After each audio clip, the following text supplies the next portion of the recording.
The mahogany clock on the wall struck exactly 11:42 p.m. as heavy rain hammered against the soundproof glass of Kingston Recording Studio in downtown Atlanta. Inside Studio B, the atmosphere was loud enough to make up for the weather outside. Music producers argued over a bass line. A lighting technician balanced a paper plate loaded with barbecue wings. Somebody laughed so hard they nearly spilled a $7 latte onto a mixing console worth more than a new pickup truck. In the far corner of the room, away from the noise, Shaquille O'Neal sat quietly, in a faded gray hoodie and worn denim jeans. Nobody would have guessed he owned multiple businesses, had earned hundreds of millions of dollars, or was one of the most recognizable athletes on earth. At that moment, he looked more like a tired man waiting for traffic to clear. Then Darius Thorne spotted an opportunity. That was usually dangerous.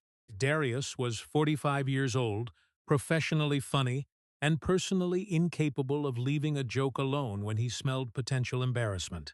His stand-up specials had made him famous for pushing people into uncomfortable territory and watching what happened next.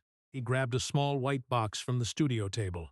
The package cost $99. The consequences would prove far more expensive. Darius walked across the room and leaned over the massive mixing board. "Hey, Big Shaq!" Shaq looked up. Darius tossed the box onto his lap. The room immediately noticed. "What is this?" Shaq asked. "A DNA test." Several people nearby started grinning. Someone already pulled out a phone. That was never a good sign. Darius folded his arms. "Come on, man. You've got endorsements, championships, businesses, and about 12 different jobs. But every interview you've ever done sounds exactly the same." Shaq raised an eyebrow. Darius continued. "You always say you know where you're from. You always say you know who you are. So prove it." A few people laughed. Others watched carefully. The joke was landing, for now. Shaq turned the box over in his hands. The white packaging looked strangely sterile under the studio lights. A plastic tube, a barcode, instructions, nothing special. Yet the room suddenly felt smaller. Darius noticed the hesitation immediately. "Oh, hold on." He pointed dramatically. "You don't actually know, do you?" The room got quieter. A producer pretended to check his laptop but was obviously listening. The lighting technician stopped eating. Even the music playing through the speakers seemed less important. Darius smelled blood. "Come on, Shaq. Don't tell me the biggest guy in America is scared of a little tube." More laughter. Shaq looked down at the box again. His expression didn't change, but something behind his eyes did. The truth was complicated. Not tragic, not dramatic, just complicated. Growing up, he knew the family that raised him. He loved them, respected them, defended them. End of story. Or at least that was the version he usually gave people. The shorter version. The easier version. The version that fit inside television interviews. Because there was another version. A quieter one. One that surfaced occasionally during long flights, sleepless nights, and hotel rooms that all looked exactly the same. Questions. Small ones. Persistent ones. Questions that never seemed important enough to ask out loud. Questions that somehow never disappeared. He remembered being 21 and hearing two older relatives argue at a family gathering. He remembered catching fragments of a conversation before someone changed the subject. He remembered asking about it later to talk. He let it go, mostly. Years passed. The questions stayed. Darius misread the silence complete. Big mistake. "Oh my God," the comedian slapped the mixing board. "You really are scared." The room erupted again. One producer nearly choked on his drink. Darius pointed toward the ceiling. "Ladies and gentlemen, we've discovered the only thing bigger than Shaq." Everyone waited. His grin widened. His fear of customer service emails. The room exploded. Even Shaq laughed. A little. Darius took a theatrical bow. Then he pushed harder. Because that was what he did. "If I were you, I'd take the test." Shaq looked up. "Why?" Darius shrugged. "Either nothing happens or you discover you're secretly related to somebody who owes you money." The laughter returned. But not as strongly. Something had shifted. People were beginning to realize this wasn't just another joke. Spot Giant Man in the hoodie wasn't playing along the way he normally did. He was thinking. Really thinking. Outside, thunder rolled across downtown Atlanta. Inside, nobody spoke. The silence lasted nearly 10 seconds, felt like an hour. Finally, Darius leaned forward. "What are you waiting for?" Shaq stared at the package. The answer wasn't pride. It wasn't competition. It wasn't because people were watching, and it definitely wasn't because a comedian had challenged him. The truth surprised even him. He was tired of wondering, that was all. For decades, the question had sat quietly in the background of his life, never loud enough to demand attention, never weak enough to disappear, just waiting, patiently. At 11:47 p.m., Shaquille O'Neal reached for the box. The room instantly came alive. Phones appeared. People started talking again. Someone yelled, "No way!" Darius looked victorious, like a man who had just won a championship. He hadn't, not even close. Shaq slowly stood from the chair. At 7 feet 1 inch tall, he towered over everyone in the room, yet his voice remained calm. "You know what's funny?" Darius smirked. "What?" Shaq tucked the DNA kit under his arm. "You think this is about proving something to you?" The smile on Darius's face weakened slightly. Shaq headed toward the studio exit. The room followed him with their eyes. Then he stopped beside the door, just for a second. Long enough to glance at the rain pouring down the glass outside. Long enough to feel a question he had carried for years finally become heavier than his hesitation. Then he opened the door and took the DNA kit with him. Before he disappeared into the hallway, he looked back once. Have you ever ignored a question for years because you were afraid the answer might change everything? Comment below, and if you enjoy stories about truth, dignity, and the moments that redefine a life, subscribe to the channel. The door closed. Nobody in the studio realized it yet, but a $99 dare had just started a journey that would reach across an ocean, uncover 2 centuries of buried history, and force some very powerful people to explain secrets they had spent generations protecting. The DNA results sat unopened on Shaq's phone for nearly 3 weeks, not because he forgot, not because he was busy, not because he was afraid. At least that was what he told himself. The reality was simpler. Life kept moving. A charity event in Houston, a business meeting in Phoenix, a television appearance in Los Angeles, a flight delay in Denver that left 200 passengers trapped inside an airport terminal listening to a man loudly explain cryptocurrency to strangers who never asked. Normal life. The question could wait. Or so he thought. At 6:14 a.m. on a cool Thursday morning, a notification sound echoed across the marble countertop of a modest Beverly Hills hotel bathroom. Shaq had been awake for almost an hour already. Years of early practices had permanently ruined the concept of sleeping late. The fluorescent light above the mirror flickered once, then stabilized. He picked up his phone. The subject line was short. DNA results available. That was it. No dramatic language, no fireworks, no warning label, just 4 words. Shaq stared at the screen for several seconds before opening the email. The report loaded instantly. He expected broad categories, West African percentages, migration patterns, colorful maps, maybe some information he already knew. Instead, the first seek-off was a name, Ilara Kamara. 12.4% DNA match, close relative. Location, Talia, Sierra Leone. Shaq blinked, then read it again. The name remained. The percentage remained. Nothing changed. He opened the detailed report. A photograph appeared. The woman looked about 60 years old. Dark skin, gray woven scarf, sharp eyes, no smile, not unfriendly, just serious. Like someone who had spent most of her life solving problems rather than posing for cameras. Below the photograph was a message. The English was precise, formal, carefully written.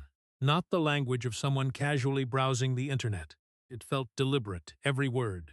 Shaq began reading. To the family member who may eventually receive this message, he leaned against the counter. The bathroom suddenly felt very quiet.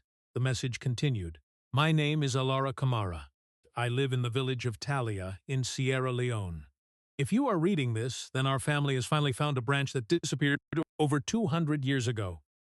Shaq lowered the phone slightly, then raised it again. The next sentence made him stop completely. I have checked this genetic portal every day for 4 years. Every day. 4 years, not every week, not occasionally, every single day. Who does that? The answer appeared a few lines later. Ilara explained that her grandmother had spent decades preserving oral family history passed through generations. One story had survived every war, every political change, every hardship. A man taken from their village in 1807. A man who never returned. A man whose descendants vanished across the Atlantic Ocean. For over 2 centuries, nobody knew what happened to that branch of the family. Then consumer DNA testing arrived. So Alara started waiting, patiently, methodically. 4 years. One login at a time, Shaq looked toward the bathroom mirror. The giant man staring back suddenly seemed unfamiliar. Not different, just incomplete. Back in Atlanta, Darius had treated the DNA kit like a joke. Most people probably would have. A comedian's dare. A celebrity curioscast, a podcast. Nobody expected this. Especially not Shaq. He continued reading. The message contained details that made the situation tragic. Alara listed family names, generational timelines, birth records, a hand-drawn family chart scanned into a PDF attachment. Everything looked organized, almost academic. The woman clearly wasn't guessing. She had been preparing for this moment. For years. A second attachment caught his attention. Historical notes, 23 pages. Shaq opened it. The first page contained information about a village called Talia. Population, approximately 400 residents. District, Moyamba. Official maps, inconsistent. Road access, limited. Electrical service, intermittent. Access, satellite connection through a community center. The place looked so remote that most Americans would struggle to find it even with GPS. Yet someone there knew his name. The thought was unsettling and oddly personal. His phone vibrated. An incoming text from Darius. Perfect timing. Darius, did the test say you're related to Abraham Lincoln yet? Shaq stared at the message, then laughed despite himself. A few seconds later, another text arrived. Darius, or maybe you're secretly Canadian. Shaq typed back. Shut up, Darius immediately responded. So, you opened it. No answer. Another message arrived. Wait. A pause then. Oh no. Another pause then. You're not joking? Shaq sat on the edge of the hotel bed. The silence inside the room grew heavier. For the first time since opening the report, he realized something important. This wasn't ancestry in the abstract. This wasn't percentages. This wasn't colored charts on a website. This wasn't one of those television shows where celebrities cry after discovering their great-great-grandfather once owned a farm. This was a living person, an actual woman, 62 years old, alive right now, somewhere on the other side of the world. Waiting, not for a region, not for a country. For him, that changed everything. He reopened Alara's message. The final paragraph sat at the bottom of the screen. Simple, direct, no drama, no pressure. If our connection is confirmed, I would be honored to speak with you. There are things our family has protected for generations. Some stories belong to history, others belong to people. Respectfully, Alara Kamara. Shaq read the paragraph twice, then a third time. Outside the hotel window, Beverly Hills was beginning to wake up. Traffic started moving. Delivery trucks appeared. Morning joggers passed beneath palm trees. Normal life continued, but inside room 814, nothing felt normal anymore.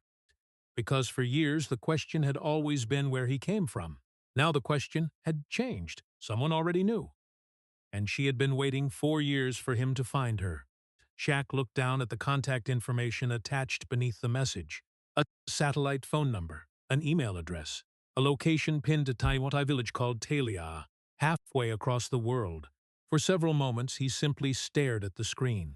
Then he saved the contact, very carefully, because at 6:14 that morning Shaquille O'Neal realized his ancestry was not a distant place marked on a map. It was a specific person sitting in a village thousands of miles away, and she was waiting for his reply. The contact information remained open on Shaq's phone long after sunrise as he booked the first available flight to New York. He could have called Alara immediately. He almost did. But one sentence from her message kept pulling at him. A man taken across the ocean in 1807. The date bothered him, not because he doubted her, because he wanted proof, real proof. Something older than memory, something stronger than family stories. 3 days later, a black SUV stopped outside Vanderbilt Historical Registry on East 67th Street in Manhattan. The building looked exactly like the kind of place designed to intimidate visitors before they even stepped inside. Massive limestone columns framed the entrance. Bronze doors reflected the morning sunlight. Tall windows stretched toward a roofline decorated with carved historical figures that nobody under 40 could probably identify. Old money had built the place. Old money wanted everyone to know it. At exactly 9:58 a.m., Shaq stepped onto the sidewalk. Tourists noticed him immediately. The staff inside did not. The Vanderbilt Historical Registry wasn't a museum. It wasn't designed for crowds. It served private researchers, universities, wealthy collectors, and institutions with names long enough to require abbreviations. The lobby felt more like a private bank than a historical archive. Polished marble floors, dark walnut walls, muted lighting, the faint smell of expensive paper and furniture polish. Even the silence seemed expensive. Shaq walked toward the reception desk. A young receptionist looked up, then looked up farther, then farther. Most people had that reaction. "Good morning," she said politely. "Morning. Can I help you?" Shaq nodded. "I'm looking for shipping manifests from 1807. The receptionist typed something. "Do you have a catalog reference?" "No." "Research affiliation?" "No." She hesitated. "University?" "No." That answer usually complicated things. The receptionist glanced toward a nearby office enclosed in glass. A silver-haired man stood inside reviewing documents. Perfect posture, perfect suit, perfect expression of someone who had never once worried about an overdraft fee. The receptionist smiled nervously. "One moment, sir." The man noticed the interaction and walked over, slowly, deliberately, like a person accustomed to entering conversations he expected to control. "Good morning." His voice was smooth, practiced, the kind of voice developed through decades of board meetings and donor dinners. The silver pocket watch hanging from his vest caught the light. The receptionist straightened immediately. That told Shaq everything he needed to know. The man was important, very important. "My name is Alistair Sterling," he said, "Director of Vanderbilt Historical Registry." Shaq Exta glanced at it, then shook it briefly. Very briefly. Shaquille O'Neal. A flicker of recognition appeared, gone almost instantly, not admiration.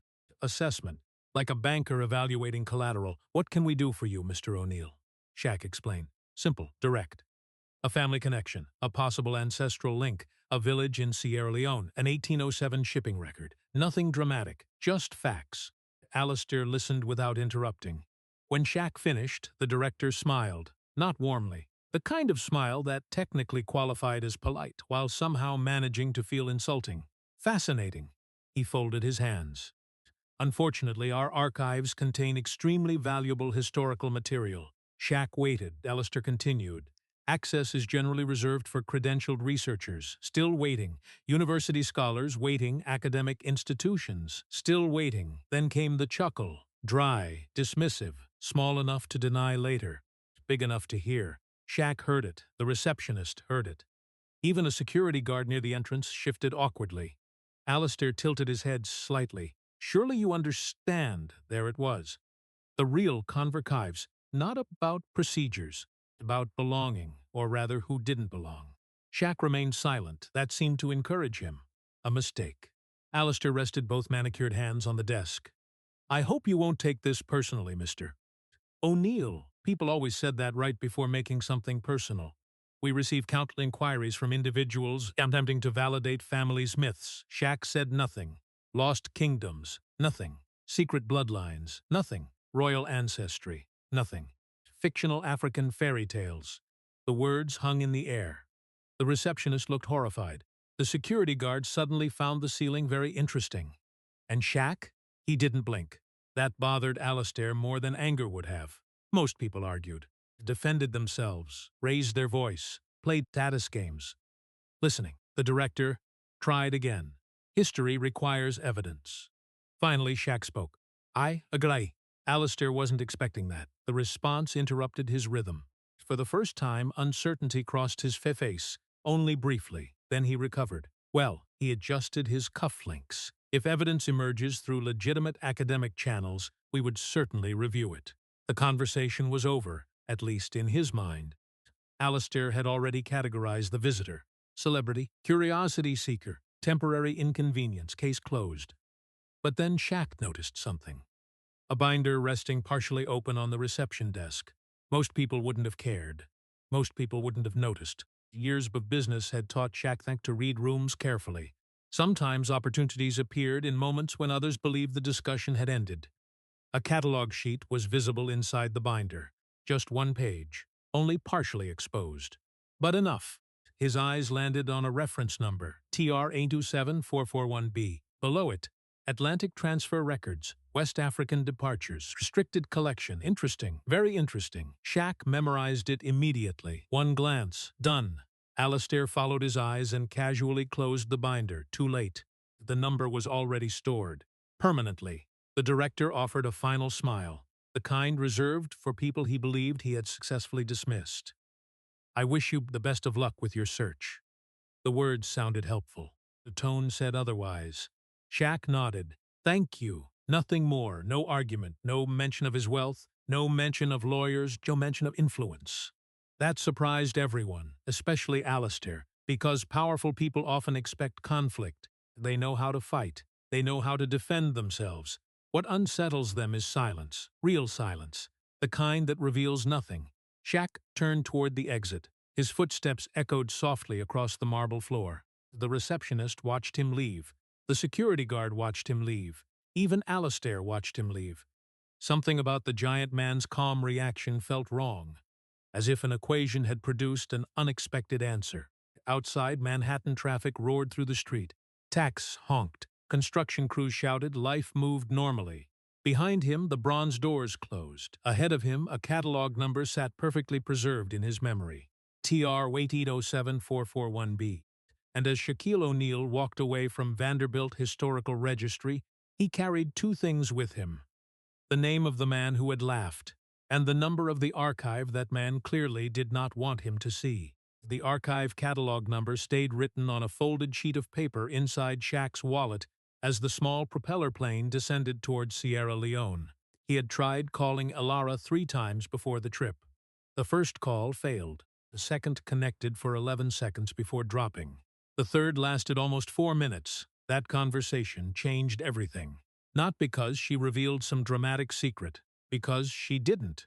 Elara spoke calmly, carefully, like someone discussing weather patterns instead of family history.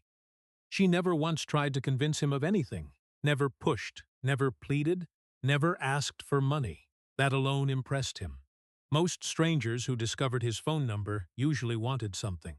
Elara only wanted a conversation, and apparently a promise made before either of them were born. 2 days later, a rented off-road vehicle bounced violently across a deeply rutted road in the Moyamba district. The driver, a local man named Ibrahim, gripped the steering wheel with both hands and laughed every time the suspension groaned. "Rode better this year." Shaq looked through the windshield. The road looked like it had survived a small war. "This is better?" Ibrahim nodded proudly. "Much better." Shaq decided not to ask what worse looked like. The vehicle climbed another hill. Red dust exploded behind them. The landscape stretched in every direction.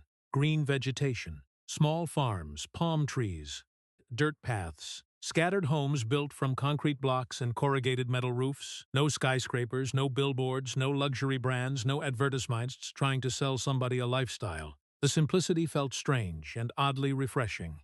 At 2:37 p.m., Ibrahim pointed ahead. There. Shaq looked up. A cluster of buildings appeared in the distance. Small, modest, quiet. Talia, the village that had existed in his imagination for weeks, suddenly became real. The closer they got, the quieter the vehicle became. Not mechanically, socially. People noticed, stopped running. Farmers paused their work. Conversations faded, heads turned. By the time the SUV rolled into the center of the village, nearly everyone was watching. 400 people, maybe more. No cheering, no shouting. No excitement, just observation. The kind of silence people use when they're trying to understand something unexpected. Shaq stepped out of the vehicle. The heat hit immediately. 98 degrees, heavy humidity. His size 22 sneakers sank slightly into the soft red earth. The crowd remained still. For a brief moment, nobody moved. Then something unusual happened. Several elderly villagers exchanged glances. One older man removed his hat. A woman carrying a basket stopped walking and simply stared. Not at Shaq's face, at his height, his shoulders, his hands, his frame, the giant proportions, as though they had seen them before. That made no sense, until it did. A younger man approached Ibrahim and spoke quietly. The driver answered. The young man looked at Shaq again, then hurried away. More people began gathering. Whispers spread. Not nervous whispers, curious ones. The kind people share when a story they've heard all their lives suddenly walks into town. Shaq felt strangely self-conscious. That almost never happened. He had spent decades being recognized. Fans stared, crowds stared, reporters stared. But this felt different. Nobody here cared about basketball. Nobody cared about television commercials. Nobody cared about endorsement deals. They were looking at him for an entirely different reason, one he didn't fully understand. Then the crowd slowly parted. A woman emerged, 62 years old, gray woven hair, faded indigo wrap, straight posture, sharp eyes, the exact same woman from the DNA profile photograph. Elara Kamara. She walked forward without hesitation, without fear, without excitement, as if she had expected this moment for years.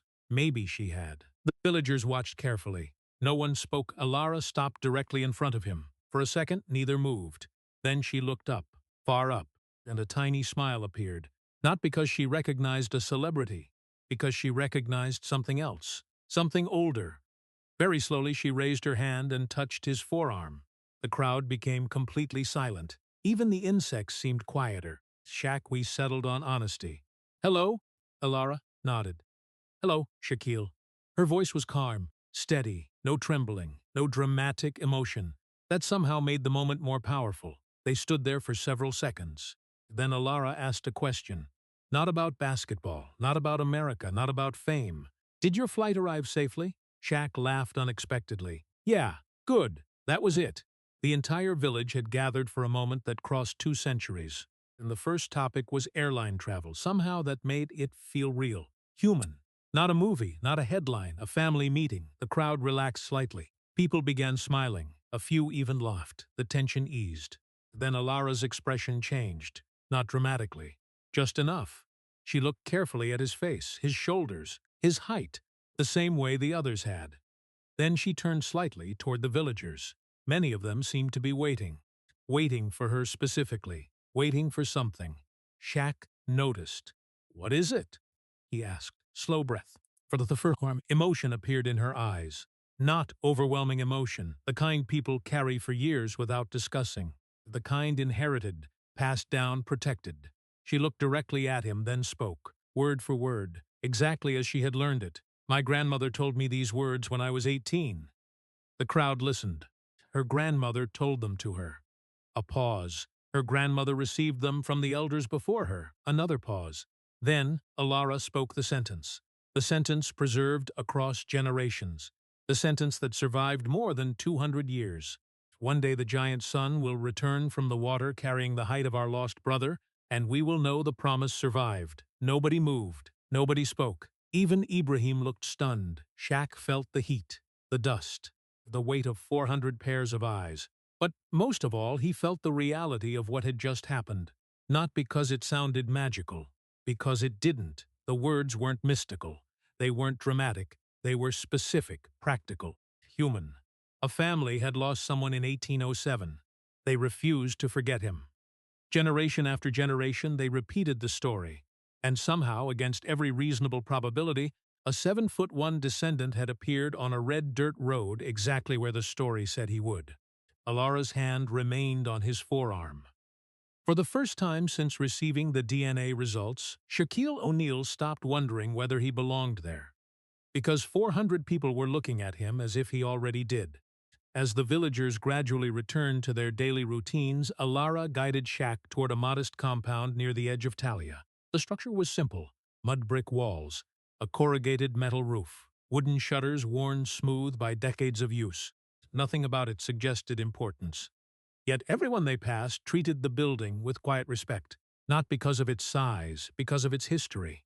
Inside, the air smelled faintly of palm oil, wood smoke, and old paper. A small solar-powered fan rotated lazily in the corner. It wasn't winning the battle against the heat, but it was trying. Shaq ducked slightly as he entered through the doorway. The ceiling had not been designed with 7'1" visitors in mind. Elara noticed. For the first time all day, she smiled. My grandmother always said our family would eventually need a taller house. Shaq laughed. Smart woman. Very stubborn woman. That too. The humor eased some of the tension. Only some, because both of them knew why he had really come. Elara motioned toward a wooden chair beside a small table. Several worn notebooks rested there, along with loose papers, photographs, and carefully folded inside plastic sleeves. Nothing appeared organized until he looked closer. Everything had been catalogued: dates, names, translation actions, cross-references. Someone had spent decades preserving information most people would have considered impossible to save. Alara disappeared briefly into another room. She returned, carrying 2 cups and a dented metal kettle. The tea smelled bitter, extremely bitter. Shaq took 1 sip. His eyebrows rose. Alara noticed immediately. "My grandmother loved it. Your grandmother hated happiness." For a second, she laughed so hard she nearly spilled her tea. The sound surprised both of them. Then the room became quiet again. Alara carefully placed her cup down. The laughter faded. The reason he was there remained. She opened one of the notebooks. A yellowed photograph slid onto the table. The image showed an elderly woman standing beside a wooden chest. Another photograph followed, then another. Family members, generations, people separated by decades, connected by the same story. Finally, Alara reached for a small leather folder. Unlike everything else in the room, this one appeared newer, protected, important. Her expression changed immediately. Shaq noticed. Whatever came next mattered. A lot. She opened the folder. Inside was a drawing, not a photograph. A hand-drawn illustration created with remarkable precision. The object resembled a carved cylinder roughly the size of a water bottle. Intricate symbols spiraled across its surface. Animals, geometric markings, names, patterns. The craftsmanship was extraordinary. "What is it?" Alara looked at the drawing for several seconds before answering. "Our family's identity." The statement sounded strange, yet she wasn't joking. She slid the illustration across the table. This was called the ivory cipher. Shaq studied it. The carvings appeared too detailed to be decorative, almost like a coded document, or a historical record. It belonged to the ancestor taken in 1807? Alara nodded. His name was Kamba Kamara. For the first time, the lost man had a name, not a legend, not a story, a person, a real person. Alara continued. Our elders believed the cipher recorded family lineage, land agreements, marriages, and tribal history. Shaq listened carefully. It survived after Kamba was taken? Yes. She turned another page. His younger brother protected it. Another page. Then his son. Another. Then his granddaughter. The pattern continued, generation after generation, people risking everything to preserve a single object, until the story changed. Alara's voice became quieter. Not emotional, just tired. The kind of tired inherited across generations. In 1912, a colonial merchant came through this region. Shaq already knew this wasn't going to end well. The details never do. The merchant's name was Edward Harrow, British by birth, American by business interests. According to surviving records, he purchased artifacts throughout Sierra Leone, officially, unofficially. Not everything had been acquired voluntarily. The ivory cipher disappeared during one of those visits. No sale agreement existed, no transfer document, no record of permission. One day it was here, the next day it wasn't. The merchant left, the artifact left with him, and an entire family lost most important proof of who they were. Alara stared at the table, not angry. Anger had probably expired decades earlier. What remained was something heavier, loss, the kind people eventually learn to carry. My grandmother never forgave herself. Shaq frowned. Why? Because she was a child when it happened. That wasn't her fault, I know. A pause. She never believed that. The room fell silent. The fan continued rotating. Outside, distant voices drifted through the village. Life moved normally. Inside, history sat on the table between them. Then Shaq asked the obvious question. What happened to it? Alara looked at him carefully, almost as if deciding whether to continue. Then she opened the final folder.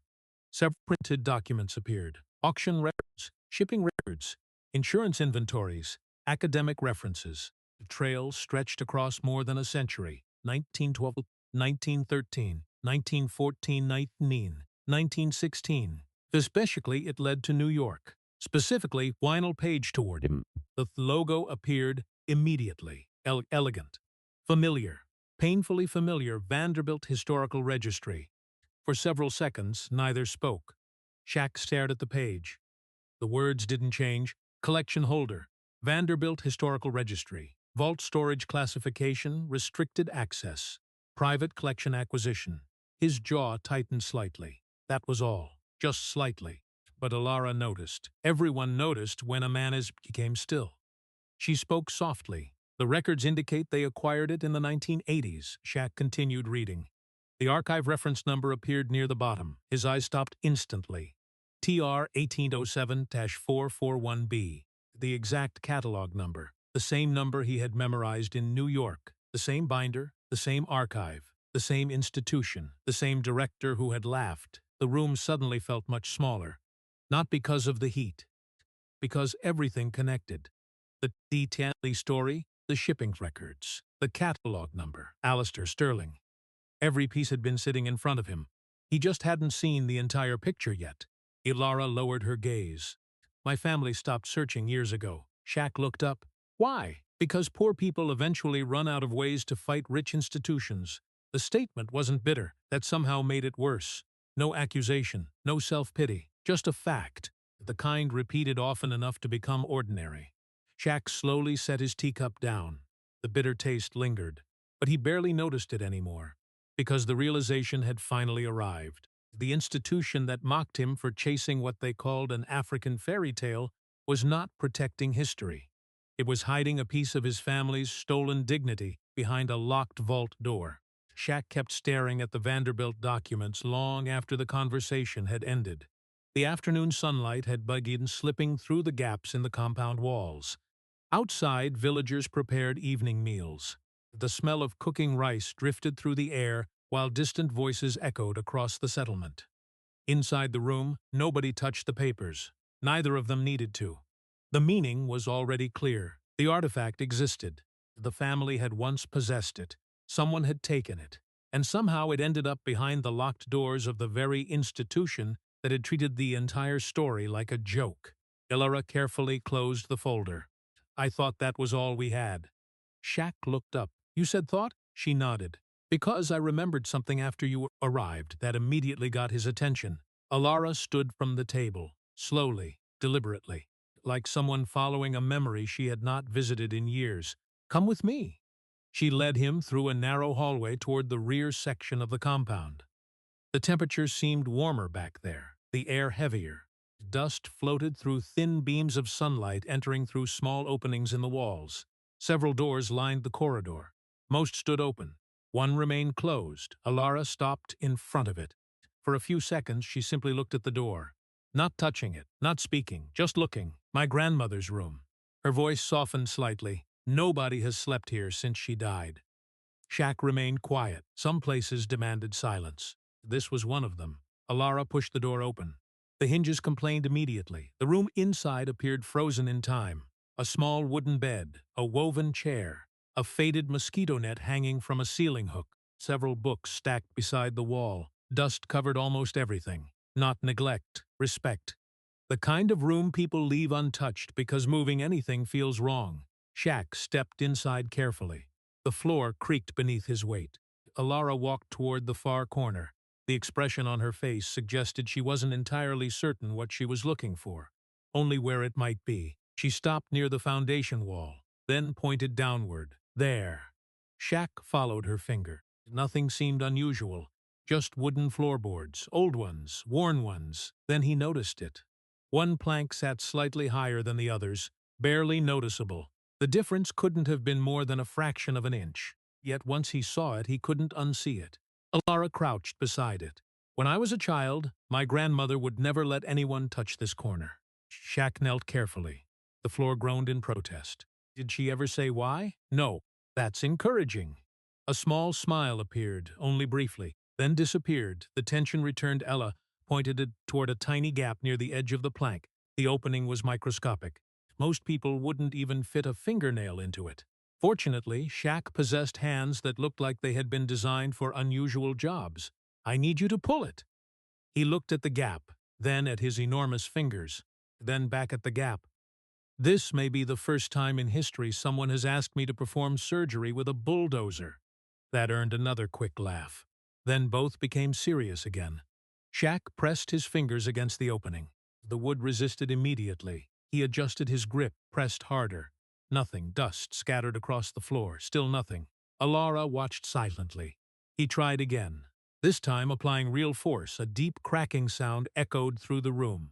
The ancient plank shifted, then stopped. Shaq tightened his grip, pulled harder. The wood finally surrendered. A violent crack exploded through the room. The sound resembled a bone snapping. Both instinctively flinched. Then everything became still.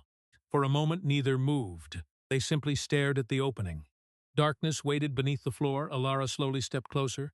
"Do you see anything?" Shaq leaned forward. At first, no.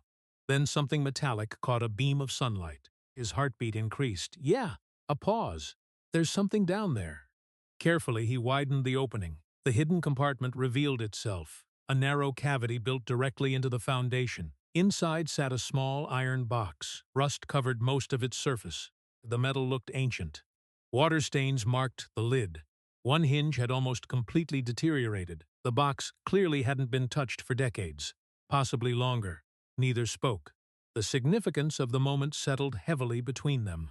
Elara looked almost afraid to breathe. Shaq reached inside. The compartment barely accommodated his forearm. A few seconds later, he lifted the box free. Dust exploded into the air. The iron container landed on the floor with a dull metallic thud. The sound echoed through the room. Both stared. Still nobody moved. Whispered, "Open it!" The lid resisted. Years of rust had effectively glued it shut. Shaq applied pressure. Nothing more pressure. Still nothing. Then he twisted slightly. The seal finally broke. A grinding metallic shriek filled the room. The lid opened. Inside sat several bundles wrapped in deteriorating cloth. The fabric nearly disintegrated when touched. Time had not been kind. Moisture had not helped. Yet something remained. Paper, old paper, very old paper. Elara carefully lifted the top bundle. Her hands trimmed time all day. Inside was a ledger, handwritten, water-damaged, fragile, but intact, barely. The first page contained a date, 1921. Both froze. Neither needed to say anything. The date alone mattered. This document had been created only 9 years after the artifact disappeared, closer to the event than anything they had seen before. Alara slowly turned the pages. Names, descriptions, inventories, ownership records. Her breathing quickened. Page after page revealed meticulous handwriting. Someone had documented everything, not casually, obsessively, like a person desperately trying to preserve evidence before it vanished forever. Then they found it. The entry. The one entry, centered near the middle of a page. Ivory cipher cylinder, detailed dimensions, carving to script notes. Witness, references, and beneath all of it, a serial marking. Unique, specific, impossible to duplicate accidentally. Alara covered her mouth. Shaq stared at the page. The exact same serial number appeared in Vanderbilt's acquisition records, the same one. Character for character, no interpretation required. No assumptions, no family legend, no oral tradition, proof, physical proof, documented proof, legal proof, historical proof, everything. For several moments, neither spoke. The old ledger rested between them like something alive, because in a way it was. It carried the voice of someone from 1921 directly into the present. Someone who had known future generations would need evidence. Someone who had hidden it beneath a floorboard and trusted history to protect it. Outside, the sounds of village life continued normally. Inside that forgotten room, Shaquille O'Neal finally held something stronger than a story. He held the undeniable proof required to bring his family's stolen history home. The 1921 ledger never left Shaq's sight during the flight back to New York. Not once. The document traveled inside a climate-controlled archival sleeve provided by a preservation specialist in Freetown. A second protective case sat inside a locked carry-on bag. By the time he landed at JFK Airport, 3 different attorneys had already reviewed digital scans. By Monday afternoon, 2 international cultural property experts had joined the effort. By Monday night, a retired federal judge had examined the documentation. Nobody laughed. Nobody dismissed it. Nobody called it a fairy tale. The evidence was too clean, too specific, too old, most importantly, too consistent. The serial markings from the 1921 ledger matched Vanderbilt's acquisition inventory perfectly. That changed everything. At 9:54 a.m. on Tuesday morning, a black SUV stopped outside Vanderbilt Historical Registry. The building looked exactly the same as before, the same limestone columns, the same bronze doors, the same carefully cultivated atmosphere of inherited importance. But something had changed. The first time Shaq arrived, he came looking for answers. This time he arrived carrying them. Inside the building, the annual Heritage Preservation Breakfast was already underway. The event attracted exactly the kind of people Vanderbilt loved: wealthy donors, Private collectors, trust fund philanthropists, university board members, people who referred to vacation homes as the small property. Crystal glasses sparkled beneath chandelier light. Servers moved quietly between tables carrying smoked salmon and imported pastries. Every detail communicated exclusivity. Every detail communicated status. At precisely 10 a.m., Alistair Sterling stood behind a polished mahogany podium. The silver pocket watch remained tucked neatly into his vest. His charcoal suit probably cost more than the average American's monthly mortgage payment. He smiled confidently at the audience. "History," he announced, "is not merely preserved through objects. It is preserved through responsible stewardship." Several donors nodded approvingly. A few applauded. Alistair continued. "The Vanderbilt Historical Registry remains committed to protecting the world's most valuable examples of Western heritage for future generations." More applause. Then the heavy oak doors opened. The sound echoed through the hall. Every head turned. Alistair looked toward the entrance. The smile disappeared immediately.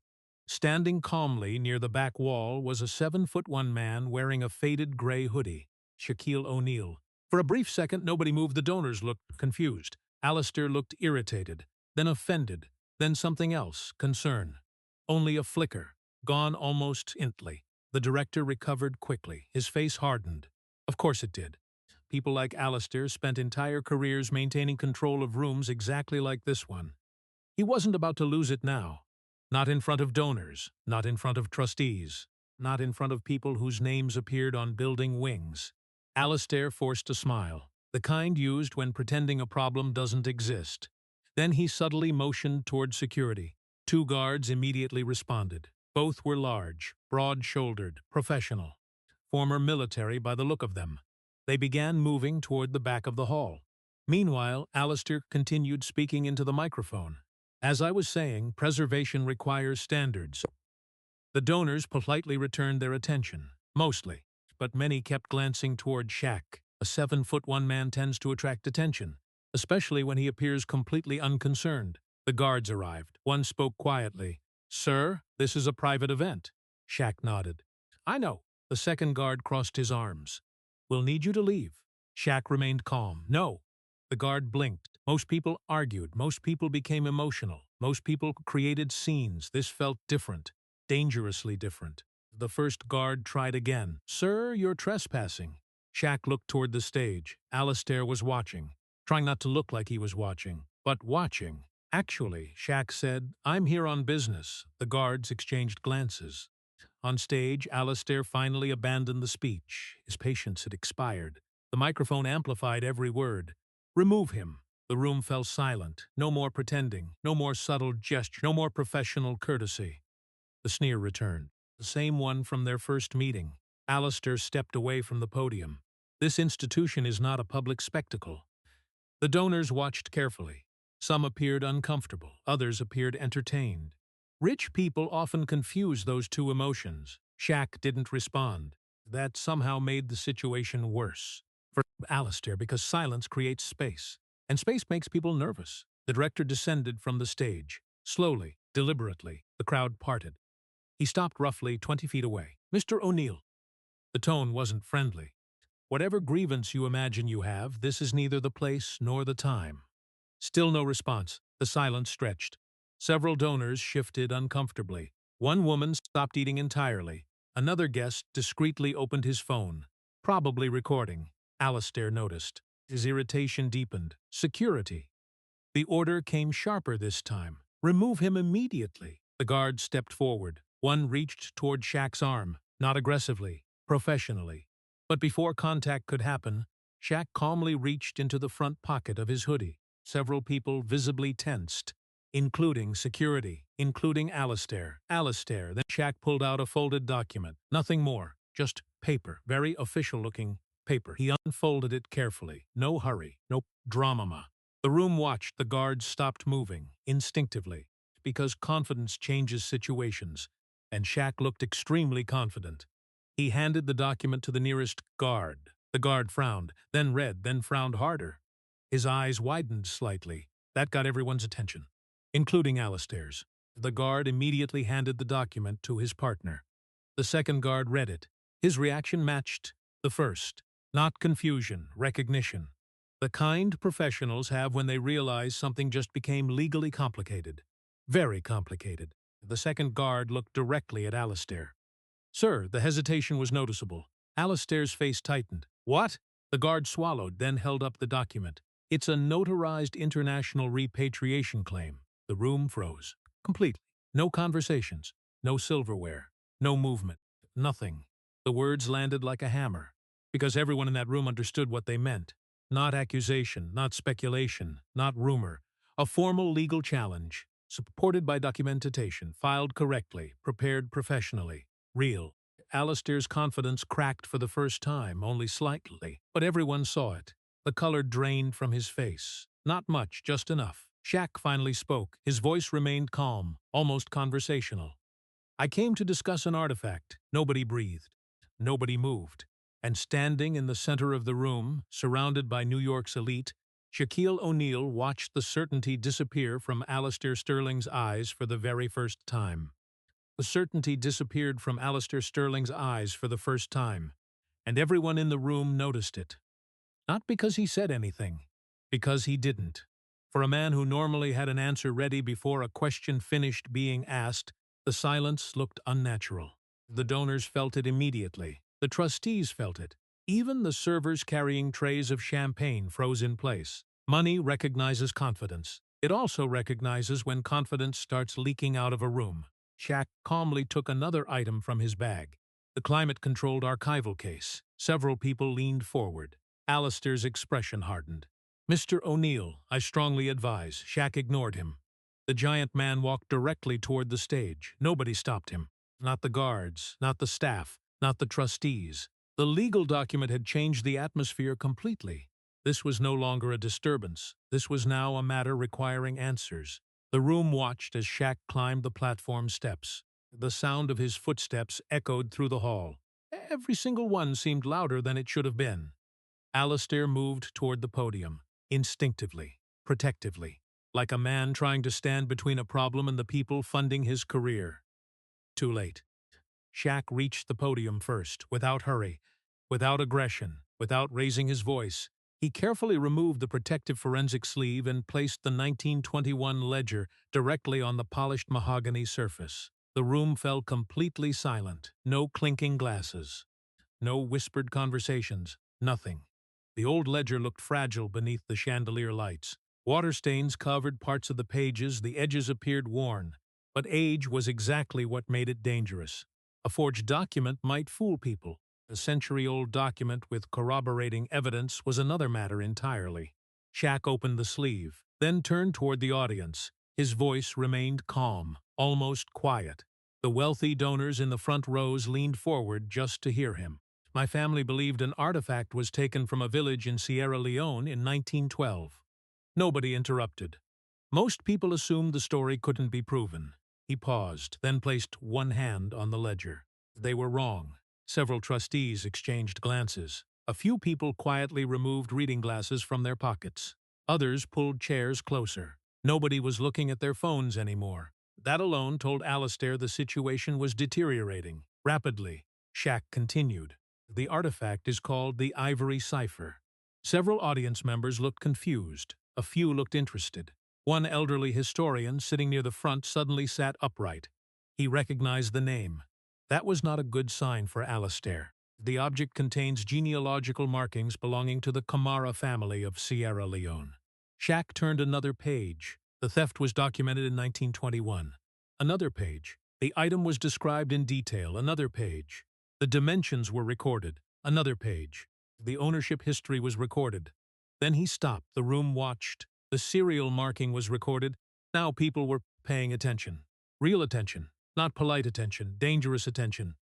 The kind that changes careers. Shaq looked directly at Alistair. Not angrily. That somehow made it worse. "Would you like me to read the serial number?"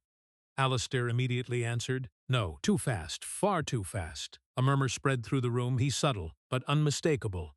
Shaq noticed, so did everyone else. The giant man nodded once, then he continued. "The same serial number appears in Vanderbilt acquisition records." The murmuring grew louder, a trustee near the front frowned, a donor lowered her champagne glass. Someone quietly whispered, "What?" Alistair stepped forward. "This is absurd." The confidence sounded forced. He heard it himself. The room heard it too. Shaq remained calm. The acquisition inventory identifies the object under archive reference TR 1807-441B. Now the room exploded into whispers, because archive reference numbers sounded official, specific, verifiable, real. Alistair immediately raised his voice. "That catalog reference is restricted information." Wrong answer. The moment the words left his mouth, several people visibly reacted, because he had just confirmed it existed. The realization hit him half a second too late, devastating half-second. Shaq simply nodded. "Thank you." The room became even quieter. Alistair looked like a man who had accidentally stepped into his own trap. Then Shaq delivered the final blow. Still calmly, still quietly, no drama, no shouting, no theatrics, just facts. "The object is currently stored in Vault 4B. Several heads snapped toward Alistair. The color began leaving his face. "Impossible." "Vault 4B, Shaq repeated. "The same vault listed in Vanderbilt's restricted collection inventory." Alistair swallowed. His throat visibly moved. The audience noticed. Everything was being noticed now. The giant man turned toward the donors.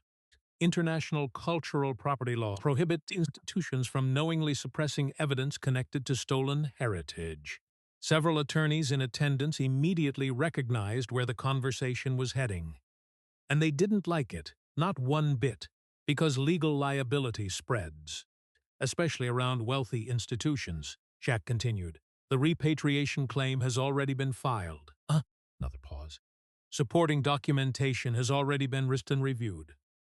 Independent experts have already authenticated the ledger." Another pause. "And the serial markings match." The silence became oppressive. No one moved. No one spoke. Even the waitstaff seemed frozen. Then Alistair finally snapped. The polished director disappeared. The arrogant gatekeeper returned. "This institution answers to me." The words echoed across the room. The mistake was immediate, because several people sitting in the audience technically outranked him. One of them slowly stood. The movement drew every eye in the room. Margaret Whitmore, age 73, senior board member, 40 years on the Vanderbilt board, major donor, larger donor than Alistair's salary could comprehend. She removed her glasses, looked at Shaq, looked at the ledger, looked at Alistair, then asked a single question. Her voice was calm, cold, professional. "Is Vault 4B currently holding this artifact?" Nobody answered, not immediately. That silence answered more than words could. Margaret's expression darkened. A second board member slowly stood beside her, then a third. The balance of power inside the room shifted instantly. Alistair saw it happening, and for the first time genuine fear appeared. Not concern, not irritation. Fear. Margaret turned toward the head of security. "Open the vault." The room froze. Alistair stepped forward. "You can't simply." She cut him off without even looking at him. "Open the vault." No one argued, no one objected. And as security moved toward the exit leading to the lower archive levels, Alistair Sterling suddenly realized the next few minutes would determine whether he remained the respected guardian of Vanderbilt's history, or became part of the scandal itself. As security disappeared toward the lower archive levels, nobody returned to their breakfast. Nobody touched the pastries. Nobody touched the champagne. The expensive room that had felt so important 30 minutes earlier now seemed irrelevant. Every eye followed Margaret Whitmore, because she wasn't walking like a donor. She was walking like an owner. Alistair Sterling followed several steps behind her. The confidence that had carried him through countless board meetings was gone. His movements looked rushed, uneven. For the first time since Shaq met him, the man appeared ordinary and frightened. The group descended into the lower levels of the Vanderbilt Historical Registry. The basement corridors felt colder than the upper floors. Industrial lighting replaced chandeliers. Concrete replaced marble. The atmosphere of prestige disappeared. Only security remained, along with secrets. Several board members joined the procession. So did the institution's legal counsel. Then came the donors, then the historians, then the curious observers. Nobody wanted to miss what happened next. The corridor ended at a reinforced steel door. Vault 4B. The lettering sat directly above the entrance. Simple, official, undeniable. The moment everyone saw the label, dozens of eyes shifted toward Alistair. His silence spoke volumes. Margaret stepped forward. "Open it!" Alistair cleared his throat. "Margaret, I think we're moving too quickly." Nobody answered. He tried again. "There are procedural concerns. Nothing. Chain of custody issues. Still nothing. The board should review this privately." Margaret finally looked at him. The disappointment in her eyes hurt more than anger. "Are you telling me not to inspect property owned by this institution?" Alistair opened his mouth, then closed it. Wrong answer either way. Margaret extended her hand. The combination. For several seconds, nobody moved. The silence became painful. Eventually, Alistair reached into his pocket. The silver keys rattled slightly. His hands weren't perfectly steady anymore. Everyone noticed. Margaret took the access card, then the keys, then stepped directly to the vault. The heavy steel locking system looked more appropriate for a bank than a historical archive. 3 separate locks, a digital access panel, a mechanical combination wheel, layers of protection, designed to keep things secure, or hidden, depending on who was asking. Margaret entered the code. The electronic lock disengaged. A sharp click echoed through the corridor. She turned the wheel. The steel gears responded immediately. Deep, heavy, mechanical. The sound rolled through the hallway like distant machinery waking after years of sleep. Nobody spoke. Nobody even whispered. Every person present understood the significance of the moment. History was about to stop being theoretical. The final lock released. Margaret pulled the vault door open. The thick steel swung outward. Cold air drifted from inside. Rows of shelving stretched into the room. Thousands of artifacts sat carefully catalogued. Centuries of history, some preserved, some forgotten. And somewhere inside was the object that had traveled across an ocean more than 100 years earlier. Margaret looked toward the collection manager. Vault, reference TR 1807441B. The manager swallowed, then nodded. He clearly wished he were somewhere else. A tropical island, a dentist appointment. Literally, anywhere else. He walked toward the far wall. Everyone followed. Alistair remained near the entrance. Not because he chose to, because his legs seemed unwilling to move.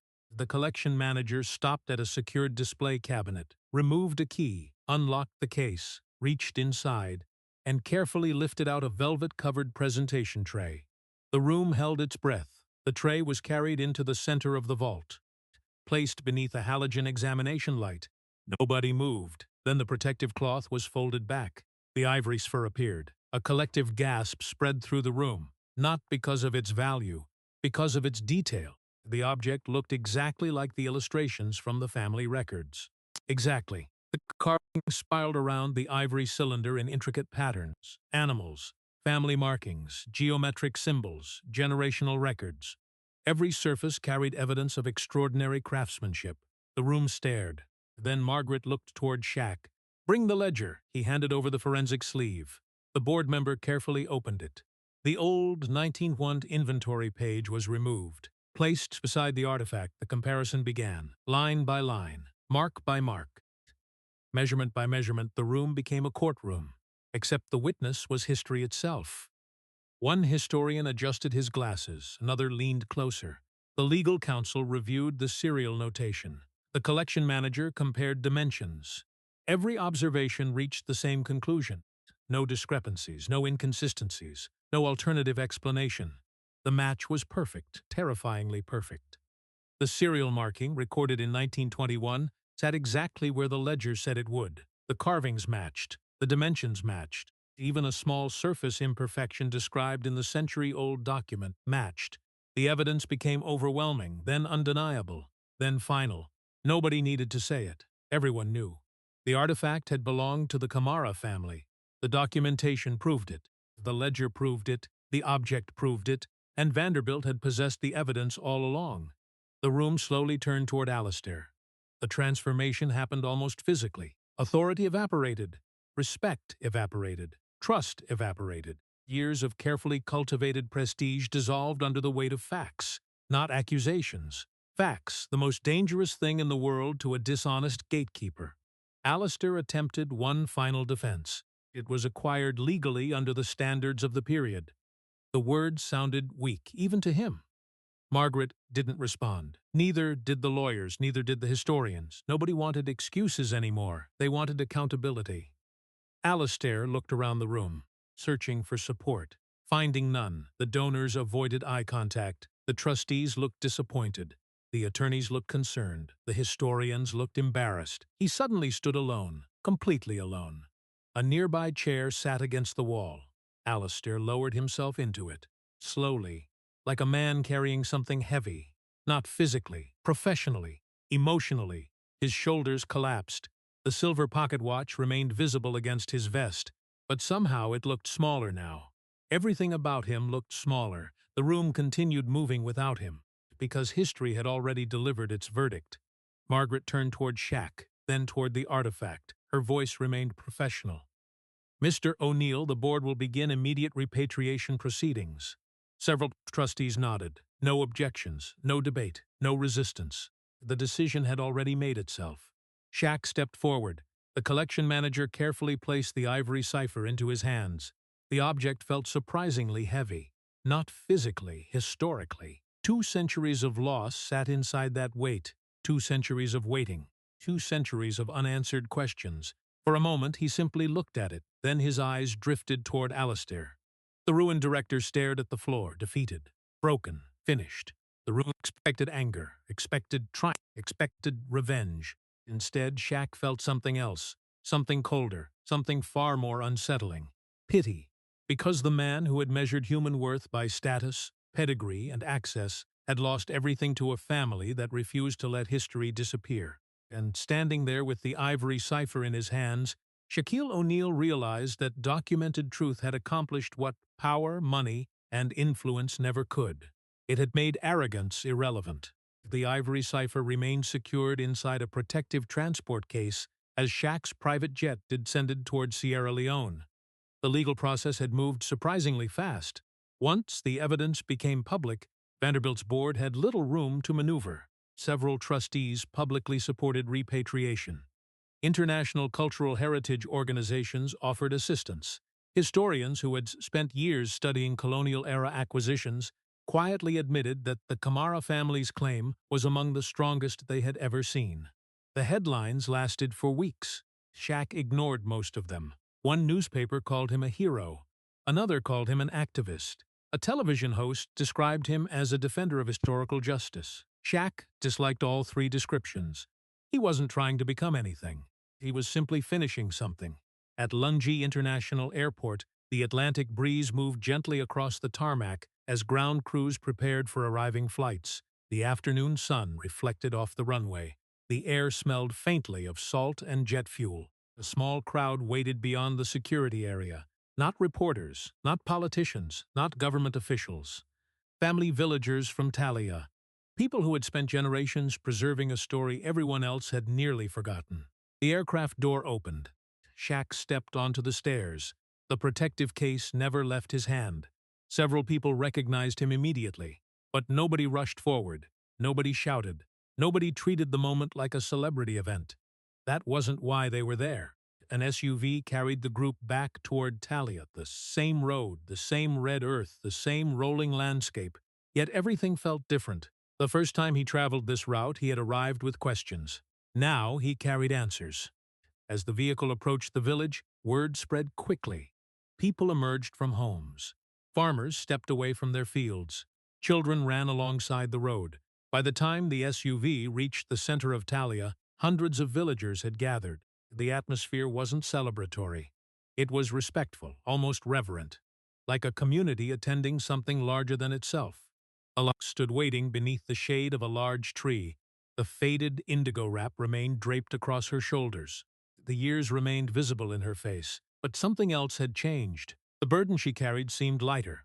Not gone, just lighter. She walked forward slowly. The crowd parted around her. No speeches, no ceremony, no dramatic announcements. The moment didn't need them. Shaq stepped from the vehicle. For a few seconds neither spoke. Then Ilara smiled, a genuine smile this time. Not cautious, not guarded. Real, you came back. Shaq nodded. I said I would. Many people say that. A pause. Not everyone does. That earned a small laugh from both of them then. Silence returned. The good kind. the kind that exists between people who no longer need introductions. Shaq looked around. Nearly the entire village had gathered. 400 people, maybe more, all waiting, not for him, for what he carried. Very carefully, he opened the protective case. The crowd grew still. The village sounds faded. Even the children stopped talking. Inside rested the ivory cipher. The carvings looked exactly as they had in New York, except it no longer felt like a museum object. It felt like a missing family member coming home. Shaq lifted it carefully, then turned toward Alara. The older woman stared at the artifact. For a moment, she seemed unable to move, as though 2 centuries of history had suddenly become too real, too immediate, too close. Her hands trembled slightly, not from age, from significance. Shaq stepped forward, slowly, carefully, then placed the ivory cipher into her. Village watched. Nobody spoke. Nobody moved. Time itself seemed to pause. Elara looked down at the carvings. Her fingers traced the patterns, the symbols, the markings. The same details generations of her family had described from memory. The same details many people believed they would never see again. Then she closed her eyes. A single tear escaped. Nothing dramatic followed. No collapse, no emotional speech, no grand display. Just one tear. And somehow that carried more weight than any celebration could have.